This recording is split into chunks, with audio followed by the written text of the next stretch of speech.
Hello and welcome back, and a long awaited and long overdue a better look at the Yaesu MD100 dynamic microphone. Now I've had this microphone quite a while now, and I did say that I would do a proper review on it, and I just haven't quite got around to it. So yep, the Yaesu MD100 A8X to be exact. It's for a title. So basically, well, what do I think of it? I think it's a great microphone. It's the entry-level base station microphone that you get from Yaesu. Now, you know, like everybody else, when I was looking to get a bass microphone for my Yaesu 450 Delta there, I was a bit apprehensive about getting the entry-level one, because I thought, you know, this might be a quite plasticky and sort of quite a weak construction. But honestly, you know, don't worry. Just because this is an entry-level mic, the actual build quality is very, very good. It really is a very nice sort of solid microphone. The stand itself, it does contain a sort of a metal shaft here going into a plastic base, but it's reasonably heavy. It's very stable. It's fully adjustable. It bends round, obviously sort of goes up, and it doesn't feel really budget at all. You know, I was quite surprised how sort of stable it is. So yeah, don't be put off that this is the entry-level microphone. Don't worry about the build quality. It does feel really quite nice. The switches are very tactile, and yeah, so that's basically the first thing. Now, you know, myself at the time I was saving up for the MD200 to go with a 450. Why? Well, I just like the look of it, to be honest. It just looked like a better microphone. But when I started doing some reviews, and this was only sort of based on the 450 Yaesu, people were recommending the MD100 even above the 200 for the 450. It just seems like the 450 is sort of an entry-level radio from Yaesu, and the MD100 is also an entry-level microphone, and it just seems that, and I'd agree with this, that they seem to work together, you know, really, really well. And even one guy, I don't know if it's on Hamsfree or something, he had that 100, and then he was fortunate enough to upgrade to the 200, and he ended up going back to the 100 because he said the reports he was getting on the 200 you know, weren't as good. So you know, I like a bass microphone myself. Even on CB back in the 80s, I ended up using a bass microphone. I just think it's easier to use. You kind of get a little bit fed up with kind of a handheld microphone if you want it for, you know, some sort of period of time. So what can I tell you about it? Well, it's pretty basic, to be honest. You've got the controls on the bass there. You've got the push to talk, obviously. And then you've got a simple lock button which will lock down the push to talk.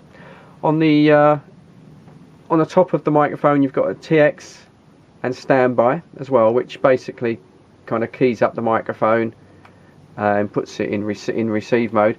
And that's really about it. You've got a small sort of slide switch here, depending on how the radio is set. But what it tends to do on my radio is it just, I don't know if you can see that, it just alters the frequency there, just by 1 megahertz, so just alters it, just up and down. I don't know if it does it do the presets. Let's have a look.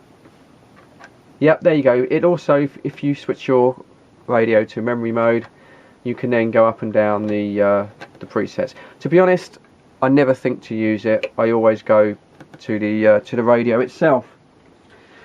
It's compatible, I think, with most of the Yaesu radios with the RG45, sort of like the LAN type plug. You'd have to sort of Google your radio specifically. I believe there's a few models. I think the 2400, the 7400H, I don't think it's compatible with. Maybe they're a hot mic. The 8500, the FT8500 as well, it's not compatible with. But originally I think it was designed for the sort of 800 and the 900 series sort of series radio. Even though this is an entry-level microphone and it does appear to be quite basic, you have got some filtration switches on the bottom of the base itself. The first switch is just the main switch. You can pass through and avoid these switches altogether. And then the second two are basically tone controls. You have a high emphasis switch. Now this gives you a 6 decibel increase at about 3000 hertz. And then you have also a low out, a low tone control, which is basically a low cut switch. And you've got 3 positions here. You've got off, and then you've got 1 and 2. In position 1, I think it loses about 3 dB between 1000 and 150 hertz, and then in position 2, again you lost 3 dB, 1000 to 300 hertz.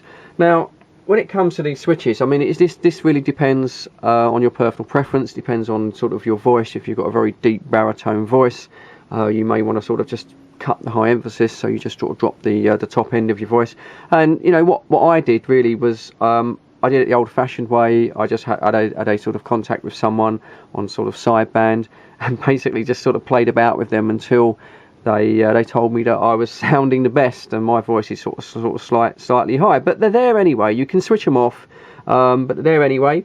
And it's a good addition. It's a good addition. It does help to sort of fine-tune the microphone to your range of frequency of your own natural speaking voice. Another little feature that I think is quite clever, and I quite like, is if you look at the base of the microphone here, you've got 2 different types of jack. You've got the sort of standard Yaesu RG45, kind of like LAN type connector, and then you've got an 8-pin as well. So when you think about it, you've got another LAN connector at the end of this microphone lead. So depending on what radio you've got, if you've got a Yaesu with the 8-pin, you can swap these over. And of course you can use whatever is compatible with the microphone pins on your radio, and I think that was quite thoughtful, and I think that's quite sort of clever.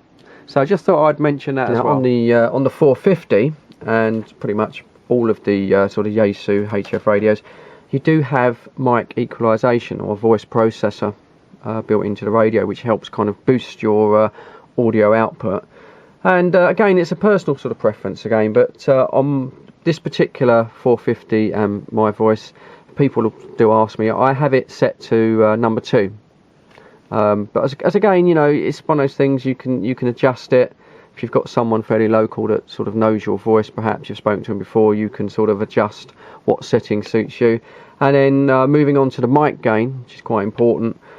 Again, I've just got this set onto normal on my 450, and on those settings, you know, I've had nothing but good reports on the MD100, and especially from international DX when I've sort of been, you know, getting outside the country, as it were.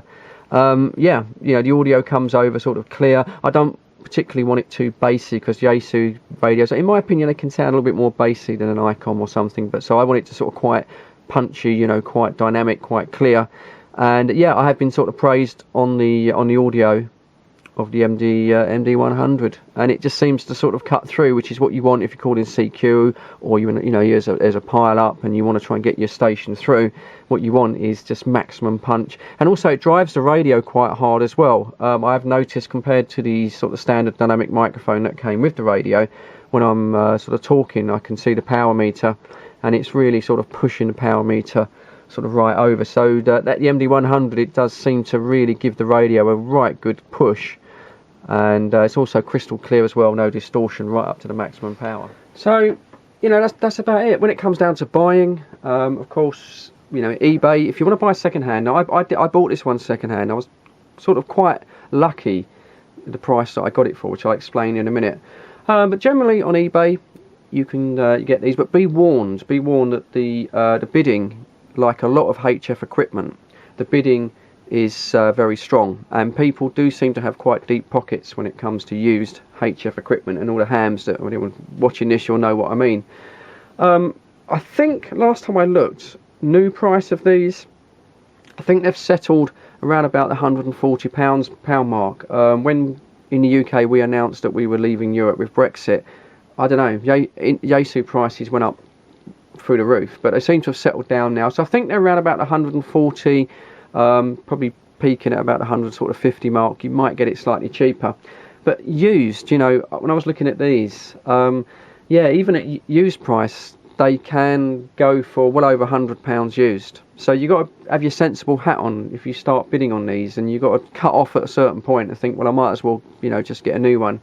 Now, what I did, a little sort of trick that I did on eBay, which some of you might already do, is that if I want something quite badly, I tend to put a search in for the thing I want, like Yaesu MD100 bass microphone, and then when a new product comes onto the listing, then you get an email notification to pop up on your computer or tablet or phone or whatever, and then you can sort of go on and check it out. And that's what I did with this one. I was very fortunate that this one was a new 10-day listing. It popped up, and when I saw it, it was a buy it now at £65 plus I think £10 packaging. I can't remember, but yeah, 65 quid. So I bought this straight away. I think it was only actually listed for about 2 minutes, and I'd already bought it because I knew that even a dealer or a trader would buy it at that price and relist it.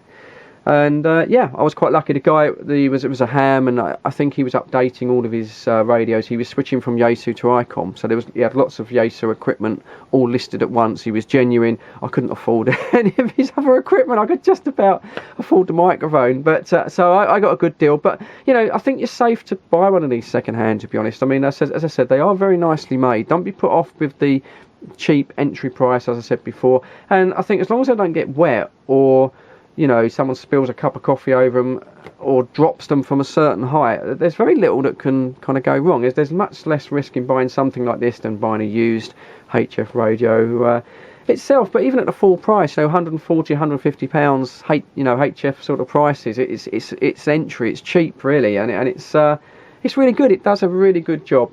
So I'm pleased with it. Punchy audio, certainly on DXing as well.